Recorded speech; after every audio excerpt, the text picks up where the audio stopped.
صفحه ۲۱ کتاب، فصل کنترل نامحسوس ذهن که میشه بخش سوم این کتاب صوتی. تمام کنترل‌های ذهنی قابل شناسایی نیستند. ذهن پناهگاه انسان است. یکی از نظریه‌های ذهن‌شناسی بر این باور است که هر مالکیتی از بین می‌رود جز ذهن انسان. در حقیقت ذهن یک انسان تنها چیزی است که او را واقعاً صاحب می‌داند. از نظر شما این نظریه درست است یا اشتباه؟ مردم گمان می‌کنند همانطور که اختیارشان دست خودشان است، می‌توانند افکار و اعمال خود را نیز کنترل کنند. آیا واقعاً این موضوع درست است؟ هنگامی که در حال خواب دیدن هستید، آیا رویاهایتان را کنترل می‌کنید؟ آیا زمانی که نمی‌توانید تمرکز کنید، توانایی این را دارید که افکار منحرف کننده را از ذهنتان دور کنید؟ در واقع ذهن ما به طرزی باورنکردنی آماده تاثیرگذاری و کنترل شدن است. به زمانی که در حال فیلم دیدن هستید فکر کنید. ذهن و احساسات شما تحت تاثیر موسیقی، نور و دوربین قرار می‌گیرد. حتی با اینکه می‌دانید در حال تماشای فیلم هستید، مغز شما درگیر می‌شود. اگر مغز بتواند تا این حد تحت تاثیر چیزی که ما انتخاب کردیم و از آن آگاه هستیم قرار بگیرد، تاثیر یک ترغیب کننده روانشناس منفی و ماهر چقدر قوی خواهد بود. کشنده ترین نوع کنترل ذهن، کنترل نامحسوس ذهن است. اگر کسی بداند که ذهنش تحت تاثیر قرار می‌گیرد، می‌تواند به صورت ذهنی، کلامی یا فیزیکی اعتراض کند. آنها می‌توانند از تماس با فرد یا موقعیت کنترل کننده دوری کنند.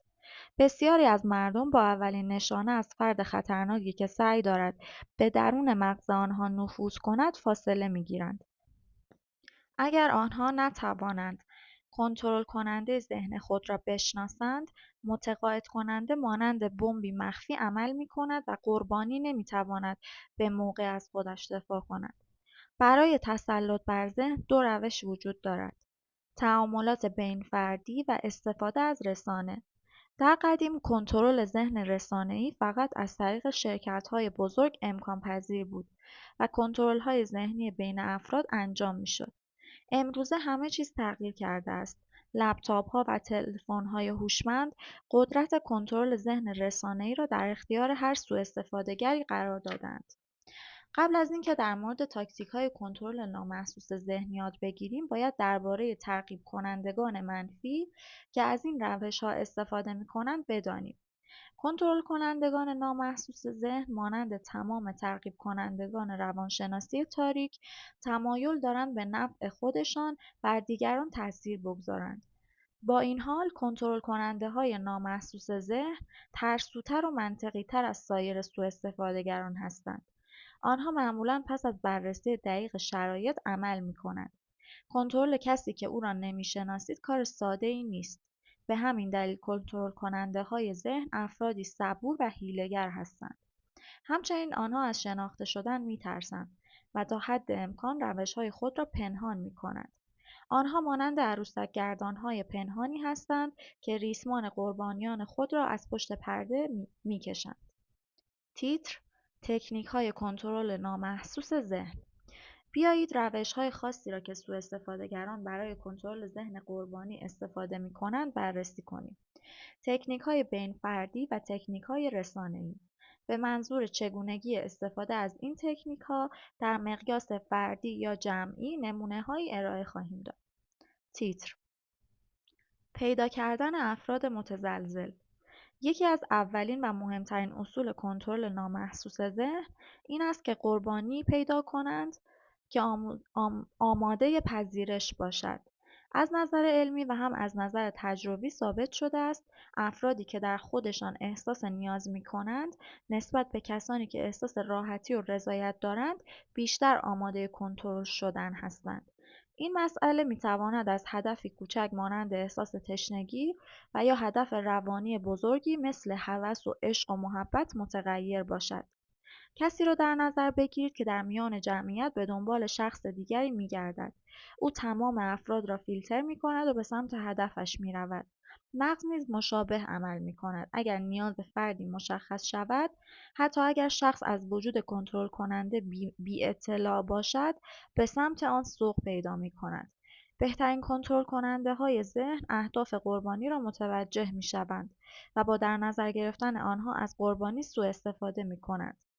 یکی دیگر از مواردی که باید مورد توجه قرار بگیرد نفوذ سابلیمینال یا ناخودآگاه است که برای کنترل نامحسوس ذهن در نظر می‌گیرند. به دو گروه از مردم تصویر چای سرد نشان داده‌اند که فقط یک گروه از آنها تشنه بودند.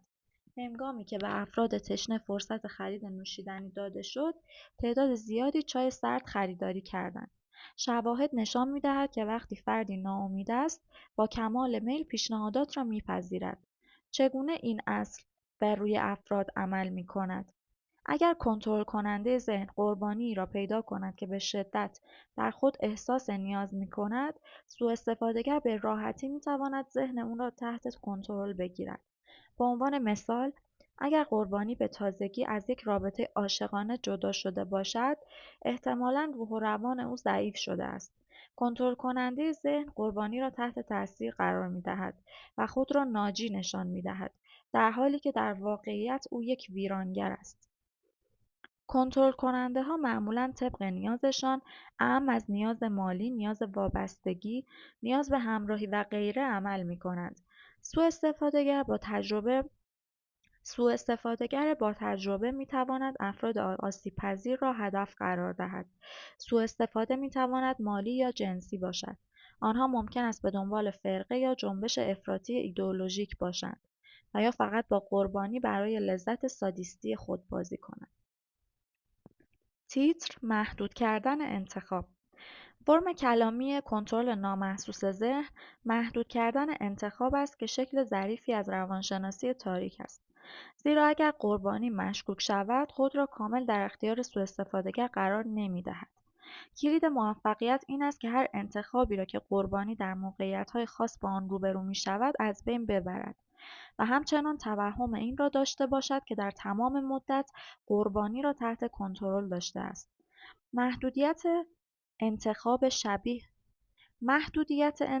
شبیه یک تکنیک فروش است که خریدار باید بین موارد محدود انتخاب کند.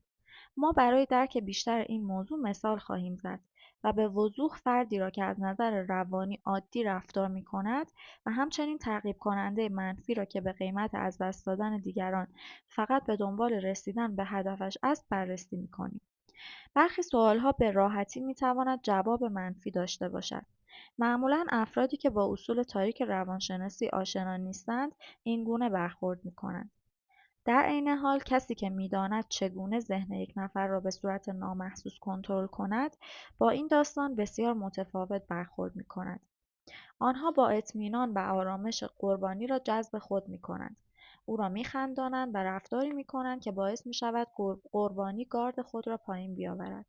سپس با اطمینان کامل می‌پرسند: به نظر پنجشنبه برویم بیرون یا شنبه؟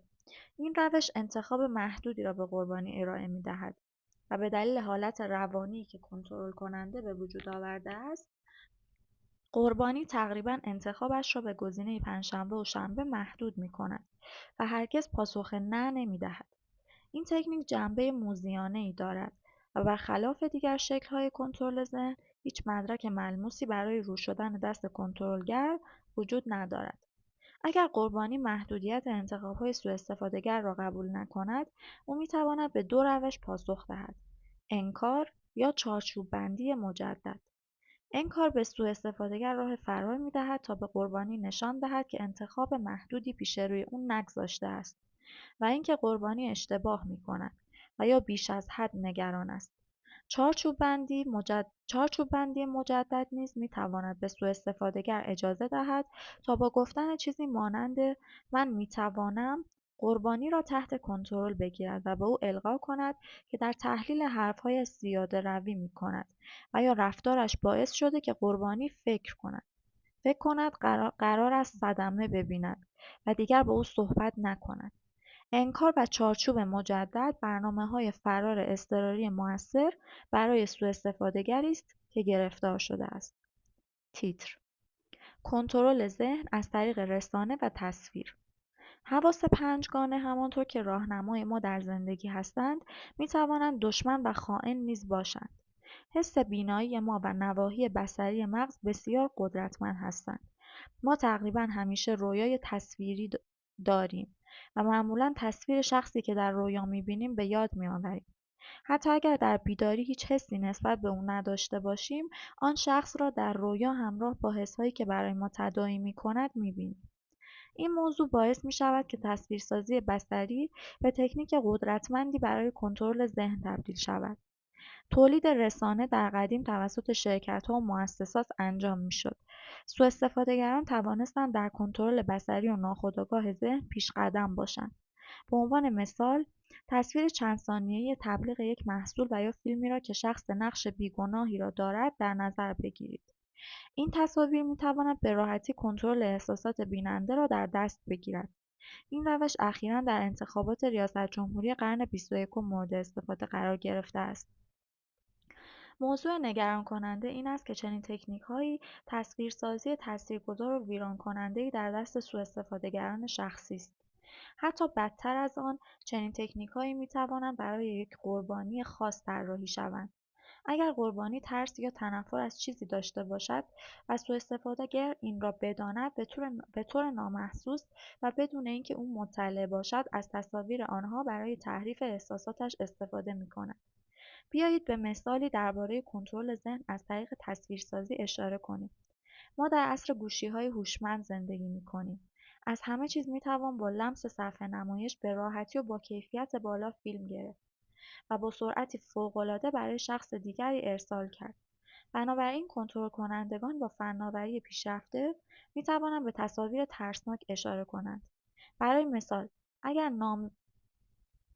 اگر نامزد زنی سوءاستفاده‌گری آگاه باشد و بداند که همسرش به شدت از حشرات می‌ترسد، ممکن است کتابی را که تصویر حشره‌ای روی جلدش دارد برای پس‌زمینه چت ویدئویی قرار دهد. بعید به نظر می‌رسد که دختر به وجود کتاب توجه کند، اما در سطح ظریف و پنهان ذهن تأثیرش را احساس خواهد کرد. کنترل ذهن از طریق رسانه و صدا، تیتر. راه دیگری که فرد را در برابر کنترل نامحسوس ذهن آسیب‌پذیر می‌کند، صداست. آزمایشات و تجربه‌های شخصی این موضوع را تایید می‌کنند. آیا تا به حال آهنگی در ذهن شما گیر کرده است؟ خلاص شدن از شر آن چقدر آسان بود. صدا تأثیر قدرتمندی بر شما دارد، حتی اگر از وجودش آگاه باشید. اما زمانی که آن را تشخیص ندهید، قدرت نفوذش بیشتر می‌شود. آزمایشات نشان می‌دهد که اگر برای مشتریان یک رستوران موسیقی محلی گذاشته شود، آنها درخواست نوشیدنی همان منطقه را می‌کنند و وقتی از آنها علت درخواستشان را بپرسید، نمی‌دانند که چطور به این سادگی موسیقی آنها را به سمتشان هدایت کرده است. چقدر جالب. این جملهش خیلی خوب بود. گفته که زمانی که صدای چیزی رو تشخیص ندید، قدرت نفوذش بیشتر میشه. الان میفهمم که دلیل این که توی خیلی از سابلیمینال ها میگن حتما با صدای خیلی خیلی کم گوشش بدین همینه، یا اینکه میگن توی سابلیمینال ها صداهای عبارات تأکیدی هست که شنیده نمیشه و توسط نرم افزارها ادیت میشه و فقط فرکانسش توی اون فایل وجود داره. خیلی جالب بود این مسئله اینجا. یکی دیگر از نمونه‌های کنترل ذهن رسانه‌ای موسیقی است. موسیقی کلمات و عبارات را در خود پنهان می‌کند و از طریق آهنگ بر ما تأثیر می‌گذارد. قبلا شکایت‌هایی مبنی بر اینکه نوازندگان با ساختن برخی آهنگ‌ها تأثیرات مخربی بر مردم می‌گذارند وجود داشت. این اتفاقات فراتر از دنیای سرگرمی تأثیرات جدی بر مخاطب گذاشته است. گاهی اوقات دولت‌ها برای شستشوی مغزی افراد از کنترل ذهن صوتی استفاده می‌کنند. برای مثال مردم در کره شمالی مجبور هستند در فواصل زمانی معین با آهنگ‌های میهنی گوش دهند. آنها در اعماق ذهن افراد تأثیر می‌گذارند. جنگ‌های تبلیغاتی را در نظر بگیرید. اگر صدای آهنگ معروف مکدونالد عاشقم را بشنوید، ناخودآگاه مرتب در ذهن شما تکرار می‌شود. سوءاستفاده‌گر سوءاستفادهگر فردی هم می‌تواند ذهن را از طریق صدا به طور نامحسوس کنترل کند. روش‌های بسیاری بابت این مسئله وجود دارد. حتی اگر فرد تاکتیک‌ها را بلد باشد، باز هم تشخیص آن دشوار است.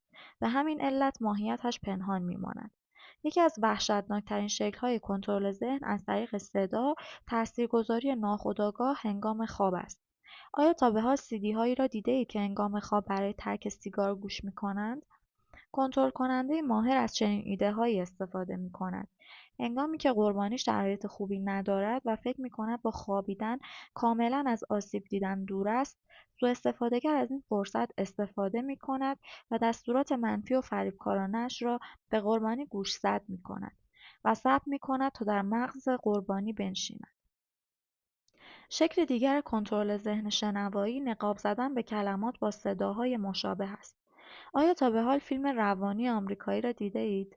اگرچه این داستان تخیلی است، ولی تکنیک‌های کنترل ذهن واقعی را نشان می‌دهد. پاتریک بیتمن، شخصیت اصلی داستان که قاتل زنجیره‌ای است، به صورت علنی به قربانیانش می‌گوید که چه کارهایی می‌کند. من یک قاتل اعدامی هستم. وقتی از او سؤال می‌شود به آرامی پاسخ می‌دهد من در حال فراگیری و ادغام هستم. در حقیقت او قبلا تاثیر ناخودآگاه را بر روی روان افراد گذاشته. نوعی از کنترل ذهن شنوایی صداهایی هستند که خارج از محدوده درک انسان هستند که هم افراد هم سازمان‌ها از آن استفاده می‌کنند. چنین صداهایی فرکانس‌های خاص دارند که احساس عمیق ترس، وحشت و یا غم را در افرادی که ناآگاهانه در معرضش قرار می‌گیرند القا می‌کنند. اگرچه این صداها بیشتر در فیلم‌های ترسناک استفاده می‌شوند، کنترل‌کننده‌های ذهن نیز برای تاثیرگذاری بیشتر بر احساسات قربانیان از آن استفاده می‌کنند. پایان صفحه 26 کتاب.